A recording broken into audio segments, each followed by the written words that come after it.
اعوذ باللہ من الشیطان الرجیم بسم اللہ الرحمن الرحیم۔ اللہ سبحانہ وتعالیٰ کے نام القدوس کے بارے میں بات کریں گے۔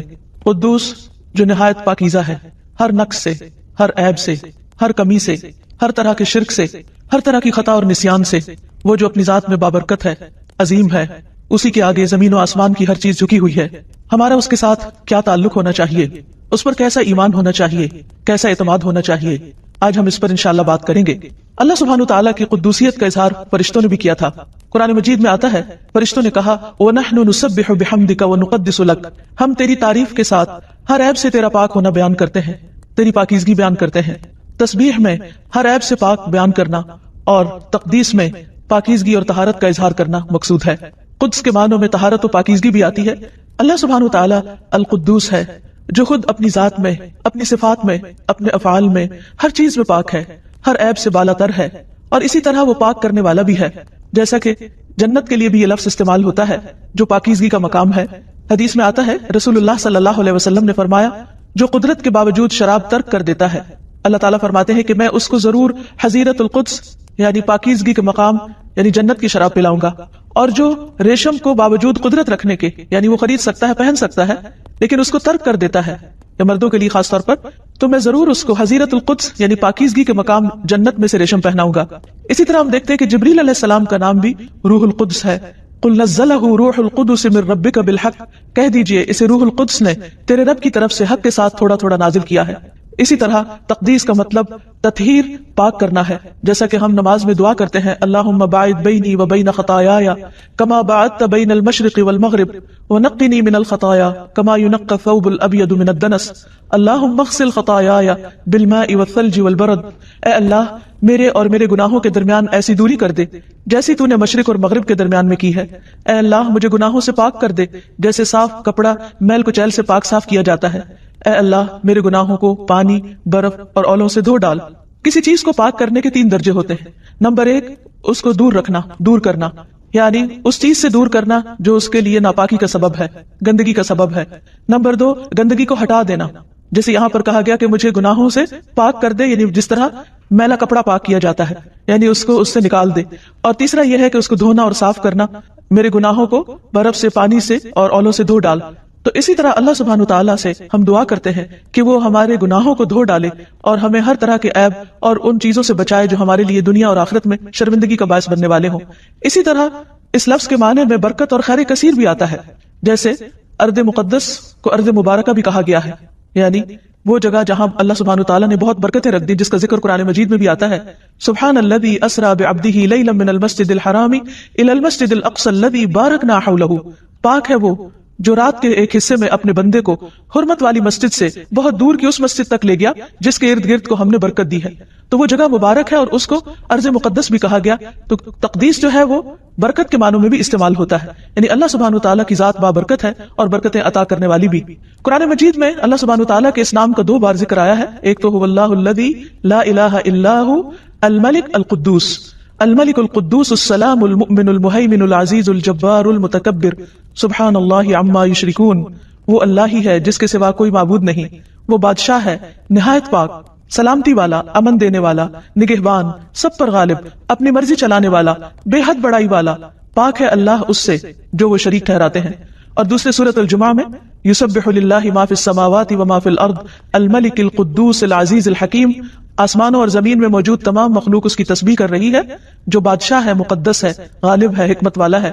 یہاں ایک خاص قابل ذکر بات یہ ہے کہ دونوں جگہ پر اللہ سبحانہ تعالیٰ کا یہ نام الملک کے ساتھ آیا ہے کہ وہ حقیقی بادشاہ ہے، سب سے بڑا ہے، سارے اختیارات کا مالک ہے، لیکن اس کے ساتھ ساتھ نہایت پاکیزہ ہے اور پاکیزگی بخشنے والا ہے۔ اسی طرح احادیث میں بھی اس نام کا ذکر آتا ہے جس کا آگے جا کر ہم انشاءاللہ ذکر کریں گے۔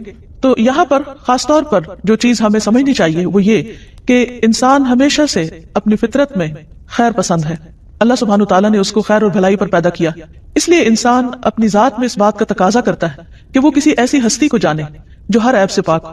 انسان اپنی ذات میں پرفیکشن کی تلاش میں ہوتا ہے اور وہ بندوں کے اندر یہ صفات ڈھونڈتا ہے کہ ایسے بندوں سے اس کا تعلق ہو جن کے اندر کوئی عیب نہ ہو، کوئی خطا نہ ہو، کوئی غلطی نہ ہو، کوئی کمی کوتاہی نہ ہو۔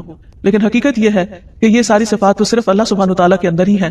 اس لیے جب انسان کا تعلق اللہ تعالیٰ سے صحیح طور پر نہیں ہوتا، وہ اللہ تعالیٰ کو نہیں پہچانتا، تو پھر دنیا میں جب وہ صفات لوگوں کے اندر یا مخلوق کے اندر تلاش کرتا ہے تو اس کو مایوسی ہوتی ہے اور یہ چیز اس کے لیے پریشانی کا باعث بنتی ہے.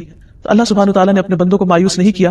اس نے قرآن مجید میں اور نبی صلی اللہ علیہ وسلم کی زبان سے اپنا ایسا تعارف کروایا کہ جس سے ہمیں پتہ چلتا ہے کہ وہی وہ رب ہے جو ہر طرح سے پاک ہے، ہر طرح کے نقائص سے، ہر طرح کے شرک سے، ہر طرح کی کمزوریوں سے، ہر طرح کی بھول چوک سے، اور یہ صرف اسی کی ذات ہو سکتی ہے. اس لیے جب انسان دنیا سے پریشان ہوتا ہے اور لوگوں کی بہت سی چیزوں سے اس کو مایوسی ہوتی ہے تو پھر وہ اللہ سبحانہ وتعالیٰ کی طرف رجوع کرتا ہے، اور جب انتہائی پاکیزگی کے تصور کے ساتھ اس کی طرف راغب ہوتا ہے تو حقیقی معنوں میں اس کے دامن میں پناہ لیتا ہے. پھر یہ کہ اللہ سبحانہ وتعالیٰ بندوں کو پاک بھی کرتا ہے. بندہ اپنے آپ کی پاکی کتنی بھی بیان کرے لیکن اللہ سبحانہ وتعالیٰ نے اسے منع بھی کیا ہے، اور ایسا ممکن بھی نہیں. اللہ تعالیٰ فرماتے ہیں الم تر الی الذین یزکون انفسهم بل اللہ یزکی من یشاء ولا یظلمون فتیلا. کیا تم نے ان لوگوں کو نہیں دیکھا جو اپنے آپ کو پاک کہتے ہیں، بلکہ اللہ پاک کرتا ہے جسے چاہتا ہے. یعنی کوئی بھی اپنی پاکی دامن کے دعوے نہ کرے، کیونکہ ہر انسان خطا کار ہے اور اس سے غلطیاں ہوتی ہیں اور دن رات گناہ کرتا ہے انسان. تو اس لیے کوئی بھی یہ نہیں کہہ سکتا کہ میں معصوم ہوں یا میں ہر گناہ سے پاک ہوں. اللہ سبحانہ وتعالیٰ جس کو پاک کرے اور گناہوں کے بعد جس کی توبہ قبول کر لے اور جس کی خطائیں اس سے دور کر دے، جیسے کہ ہم دعا کرتے ہیں ہر نماز میں کہ اللہ تعالیٰ تو ہماری خطاؤں کو دھو ڈال. تو جب انسان اپنی ان خطاؤں کے دھونے کی اللہ سبحانہ وتعالیٰ سے دعا کرتا ہے تو اللہ تعالیٰ ہی اس کو پاک کرتا ہے اور پھر نتیجتاً اس کو آخرت کی پکڑ سے بچاتا ہے.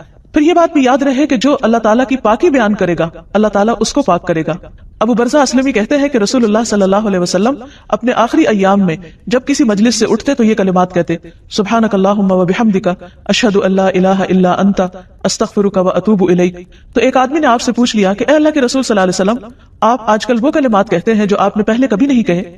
آپ نے فرمایا یہ اس چیز کے کفارے کے لیے ہے جو مجلس میں ہو جاتی ہے. جیسا کہ سب جانتے ہیں کہ جب بھی کچھ لوگ اکٹھے ہو کر بیٹھتے ہیں تو ضروری نہیں کہ اس مجلس میں کوئی خطا نہ ہو، کوئی غلطی نہ ہو، اور بعض اوقات انسان جب کسی مجلس سے اٹھتا ہے تو ایک بوجھل دل کے ساتھ بھی اٹھتا ہے. جب انسان بات چیت میں مشغول ہوتا ہے یا ہنسی مذاق میں یا ایک دوسرے کے ساتھ کسی بھی قسم کی گفتگو میں، تو اس وقت اس کو پتہ نہیں چلتا، لیکن اٹھنے کے بعد اس مجلس کے ختم ہونے کے بعد بعض اوقات دل پر بوجھ سا رہ جاتا ہے. تو ایسے میں اللہ سبحانہ وتعالیٰ نے یہ دعا سکھا دی کہ اگر کوئی شخص یہ چاہے کہ وہ ایسی تمام چیزوں سے جو بھول چوک کے ساتھ ہوئی ہو یا بندوں کے حقوق کے معاملے میں اس سے کوئی کمی کوتاہی ہو گئی ہو تو وہ وہاں سے اٹھنے سے پہلے ہی اپنے آپ کو صاف کر لے اور اللہ سبحانہ وتعالیٰ سے بخشش کی دعا کر لے. پھر اسی طرح جو دوسروں پر ظلم نہیں کرتا اللہ سبحانہ وتعالیٰ اس کو پاک کرتے ہیں، کیونکہ اللہ سبحانہ وتعالیٰ خود پاک ہیں اور پاکیزگی کو پسند کرتے ہیں. اللہ سبحانہ وتعالیٰ ہر شرک سے بھی پاک ہے، اس کا کوئی شریک نہیں. اور پھر اس کے لیے لوگوں نے، انسانوں نے جتنے بھی قسم کے انداد یا شرکا بیان کیے ہیں اللہ سبحانہ وتعالیٰ ان سب سے بھی پاک ہے. جیسے قرآن مجید میں آتا ہے وَجَعَلُوا لِلَّهِ شُرَكَاءَ الْجِنِّ وَخَلَقَهُمْ وَخَرَقُوا لَهُ بَنِينَ وَبَنَاتٍ بِغَيْرِ عِلْمٍ سُبْحَانَهُ وَتَعَالَىٰ عَمَّا يَصِفُونَ بَدِيعُ السَّمَاوَاتِ وَالْأَرْضِ أَنَّىٰ يَكُونُ لَهُ وَلَدٌ وَلَمْ تَكُن لَهُ صَاحِبَةٌ وَخَلَقَ كُلَّ شَيْءٍ وَهُوَ بِكُلِّ شَيْءٍ عَلِيمٌ. ان لوگوں نے جنوں کو اللہ کا شریک بنا دیا، حالانکہ اللہ ہی نے ان کو پیدا کیا. تو جس کو اللہ نے خود پیدا کیا وہ اللہ تعالیٰ کا شریک تو نہیں ہو سکتا. پھر بغیر علم کے اللہ کے لیے بیٹے اور بیٹیاں گھر ڈالے. جو کچھ یہ لوگ بیان کرتے ہیں اللہ اس سے پاک اور بہت بلند ہے. پھر اسی طرح ایک اور جگہ پر فرمایا قل ان کان للرحمن ولد فانا اول العابدین سبحان رب السماوات والارض رب العرش عما یصفون. آپ ان سے کہیے کہ اگر رحمان کا کوئی بیٹا ہوتا تو سب سے پہلے میں اس کی عبادت کرنے والا ہوتا. پاک ہے آسمانوں اور زمین کا رب جو عرش کا رب ہے اس سے جو وہ بیان کرتے ہیں. تو اللہ سبحانہ وتعالیٰ ہر طرح کے شریکوں سے پاک ہے، یعنی اس کی ذات اتنی بلند اعلیٰ و عرفہ ہے کہ اس کو کسی بھی مددگار کی اور کسی بھی سکسیسر کی ضرورت نہیں. پھر اللہ سبحانہ وتعالیٰ ہر طرح کے نقص اور کمی سے پاک ہے، جیسے موت سے پاک ہے. قرآن مجید میں آتا ہے وَتَوَكَّلْ عَلَى الْحَيِّ الَّذِي لَا يَمُوتُ. اس ذات پر بھروسہ کیجئے، اس ذات پر اپنا اعتماد رکھیے جو ہمیشہ سے زندہ ہے اور اسے کبھی موت نہیں آئے گی. انسان چونکہ اپنی ذات میں کمزور ہے، انسان محتاج ہے، اس لیے وہ چاہتا ہے کہ وہ کسی ایسے سہارے کو پکڑے، اپنی مشکلات میں کسی ایسے کو تھامے کہ جو واقعی اس کو سہارا دینے والا ہو اور وہ کبھی ختم نہ ہو. انسان جب انسانوں کے اندر ایسے سہارے تلاش کرتا ہے، انسانوں کے اندر ایسے مددگار چاہتا ہے، تو ظاہر ہے کہ انسان تو کمزور ہے. دنیا کی ہر چیز فنا ہونے والی ہے، اس لیے انسان اگر ان میں سے کسی بھی چیز کے اوپر بھروسہ کرتا ہے تو وہ ایک نہ ایک دن سب ختم ہونے والے ہیں. اس لیے اللہ سبحانہ وتعالیٰ نے اس ہستی پر یعنی اپنی ذات پر توکل کا حکم دیا اور ساتھ ہی فرمایا کہ وہ اللہ وہ ذات ہے کہ الذی لا یموت، کہ جس کو موت نہیں آئے گی. پھر اسی طرح اسے اونگ اور نیند بھی نہیں آتی. لا تأخذہ سنۃ ولا نوم، اس لیے جب رات کو تمام لوگ سو جاتے ہیں تو اللہ سبحانہ وتعالی نہیں سوتا. انسان زیادہ سے زیادہ کتنا جاگ سکتا ہے؟ اگر کوئی کسی کی مدد دل و جان سے بھی کرنا چاہے تو نہیں کر سکتا اپنی کمزوریوں کی وجہ سے، اپنی کوتاہیوں کی وجہ سے. لیکن اسے ایک ایسی ہستی چاہیے کہ جو ان کمیوں سے پاک ہو، اور وہ صرف اللہ سبحانہ وتعالی ہی کی ذات ہو سکتی ہے. اس لیے اس پر ہی بھروسہ کرنا چاہیے. اس کو ہم چاہیں تو دن میں پکاریں، چاہیں تو رات کو پکاریں، وہ ہر حال میں سنتا ہے. وہ صرف سوتا ہی نہیں، اس کو اونگ بھی نہیں آتی، اس کو تھکاوٹ بھی لاحق